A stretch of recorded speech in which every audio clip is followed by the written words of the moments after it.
What's up, guys? Welcome back. How are you all doing? I know times are rough out here right now. A lot of bad vibes have been going around. And you can't even go outside like you used to. Why, even I've had to put more social distance measures into practice with my intern. Sir, I've already told you I can't leave, so there's no way I have. It even comes with a courtesy option. Anyway, with such a stressful situation going on, it is vital that you make time for yourself and relax. And when I've run out of Gunpla to build or souls to harvest, I like to kick back with one of my many comfort shows. Everyone has something they can just watch for hours, brain turned off, and just never get sick of. So today I'm going to share some of mine.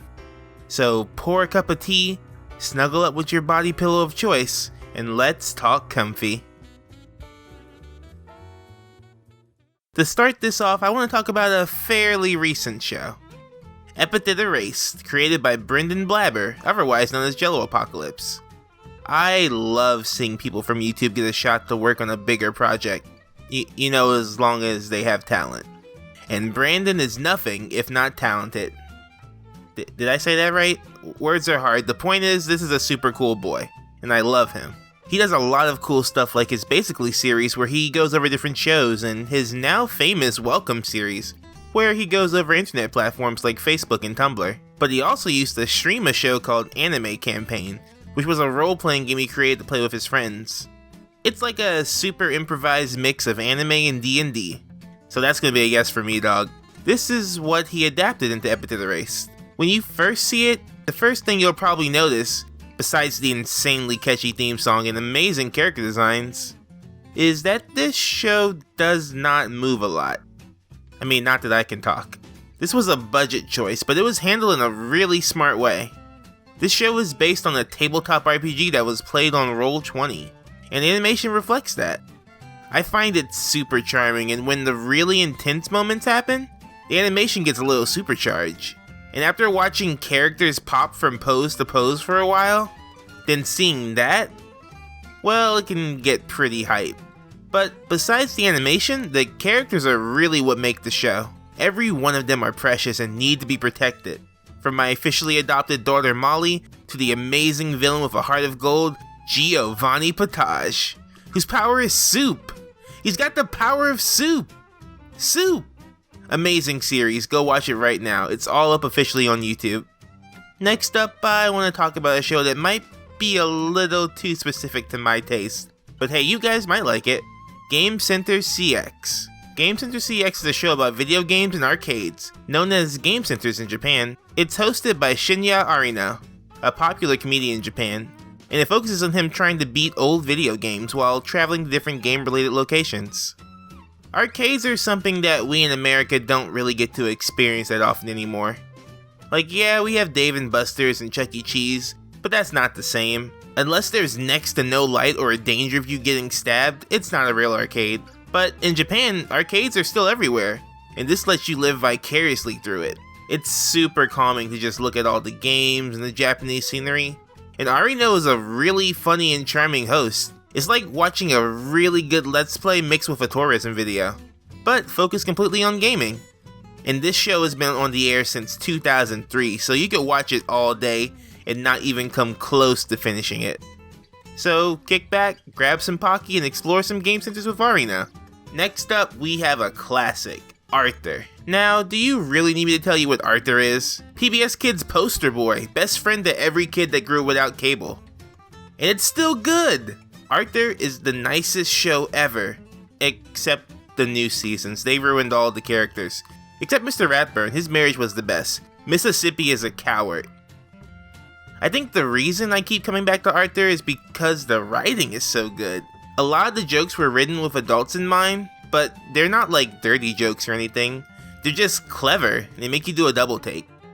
And it's just a pleasant show to look at, with soft colors and round characters, especially the early seasons before they switched to digital. Like, whenever this show did fall colors, it was a feast for the eyes.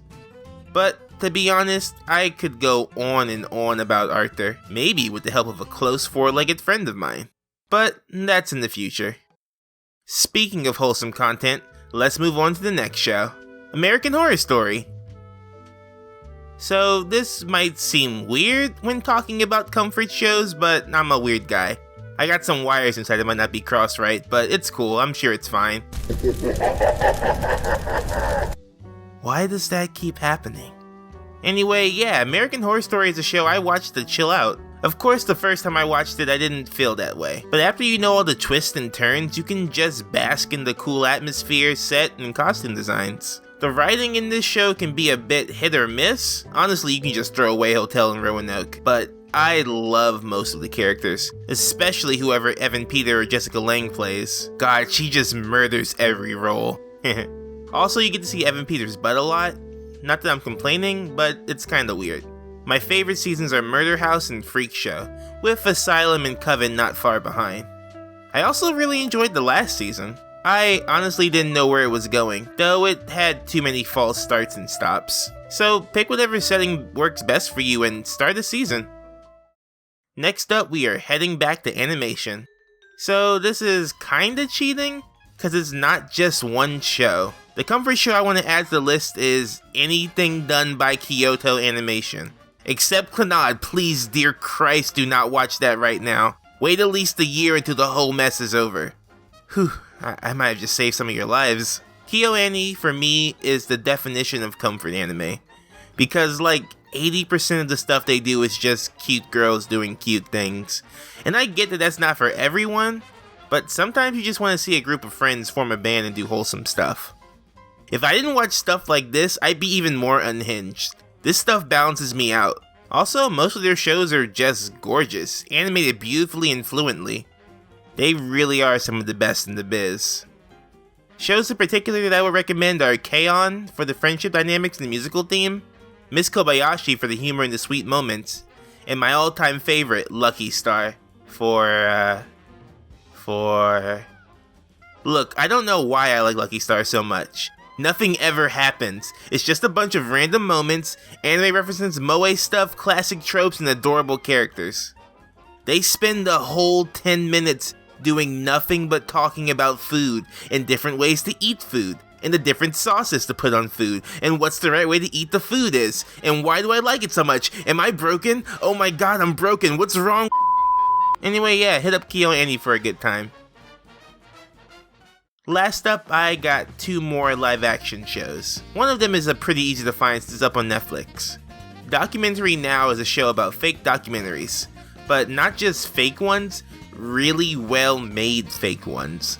Like, you could trick someone really easily with one of these if they aren't familiar with the topic they're spoofing. I don't really want to say much because you really have to experience it for yourself. But if you want my recommendation, my favorites are Juan Likes Chicken and Rice, which is like really touching, and The Eye Doesn't Lie, which might be one of the funniest things I've ever seen in my life. And finally, I want to talk about what might be one of the most important shows I've ever watched. Manben is a show that shows manga artists working, describing their process, and really just gives you a really good look at how mangaka work. You see artists like Akiko Higashimura, the artist behind Princess Jellyfish, and My Future Wife, talk about how they work and the tools they use, and you even get to see them complete entire pages. And it's some of the most inspiring stuff I've ever seen. I'm as interested in the business side of manga as I am in the manga itself, so finding this was like finding a gold mine. I had to actively stop myself from watching all of it at one time. It's even hosted by a mangaka, Naoki Urasawa, the guy behind classics like 21st Century Boys and Billy Bat. So the conversations are always between 2 pros. You can learn a lot from each and every episode. A lot of it is on YouTube, but you'll have to hunt for the rest. But trust me, it'll be worth it.